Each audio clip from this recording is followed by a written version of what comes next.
Növbəti Rufo tipli suala baxaq. Bu biraz sadə sualdır.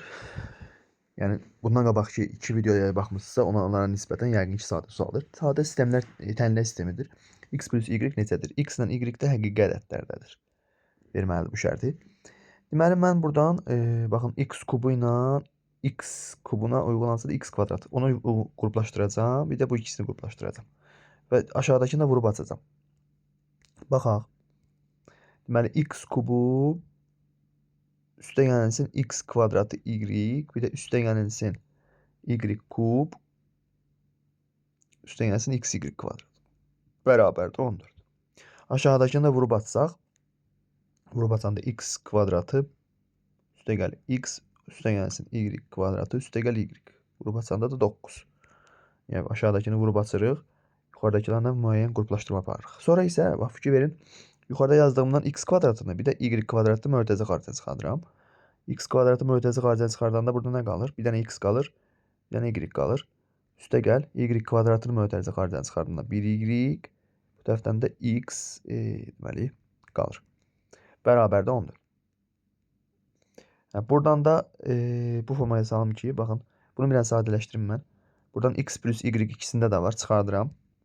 Mötərizə xaricində x plus y, bir də x kvadrat üstə gəlsin y kvadrat. Bərabər 14. Aşağıdakını da buna uyğunlaşdırmaq üçün birinci x plus y yazıram. Sonra yazıram ki, x kvadrat üstə gəlsin y kvadrat bərabər 9. İndi uşaqlar, burada x plus y ifadəsinə bir a desəm, x kvadrat üstə gəl y kvadratı bir b desəm, nə baş verəcək? X plus y ifadəsi aşağıda da var. A olacaq. X kvadrat üstə gəl y kvadrat da b deyəcək. Demişəm b olacaq. Ona yəni buradan alacağım ki, buradan nə alacağım? A vur b, a vurulsun b məndə 14'dür. Vurma işarəsi var. 14'dür. A üstə gəlinsin b məndə 9'dur. Buna görə burada əvəzləmə aparıb məndən nə soruşur? Məndən soruşur x plus y. Yəni məndən əslində a-nı soruşur. A-nı tapsam x plus y-a gedib çatacam. A-nı tapmaq istəyirəmsə deməli mən b-ni əvəzləməliyəm. Aşağıdan b-ni əvəzləsəm buradan b bərabərdir 9 çıxa olar yəqin ki, bilirsiniz. B bərabərdir 9 çıxa. Aparıb yuxarıda yerinə yazsam b-nin yerinə. Bu b-nin qiymətini burada yuxarıda yerinə yazsam nə olacaq? A vurulsun 9 çıxa. A vurulsun 9 çıx a bərabər 14. Bunu kvadrat tənlik kimdə yaza bilərik? Şifahi də görünür. A bərabər 2'dir və a bərabər 7'dir bunu ödəyən. İndi baxaq. Bunlardan hər hansı biri ödəməyəcək. Demək bizdə biz bilirik ki, a burada b-dən kiçikdir. Niyə? Çünki həqiqi ədəddir ikisi də. İki həqiqi ədədin cəmi onların kvadratları cəmindən təbii ki də kiçik olmalıdır.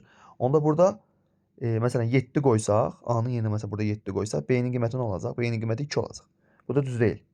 Çünki burada mən baxın, buradan mən deyə bilərəm ki, buradan b böyüdür a-dan. Kvadratları cəmi olan hissə b hissəsi a hissəsindən böyüdür. B böyüdür a-dan demişəmsə, onda a-nın qiymətini mən 2 götürməliyəm. Yəni a 2'dir, b də 7'dir. Məsələn, a 2'dir. Mənə elə a lazım idi. Çünki x plus y cəmini soruşur. Mən də x plus y cəminə a demişdim. Yəni cavab olaraq burada a variantı olacaq 2.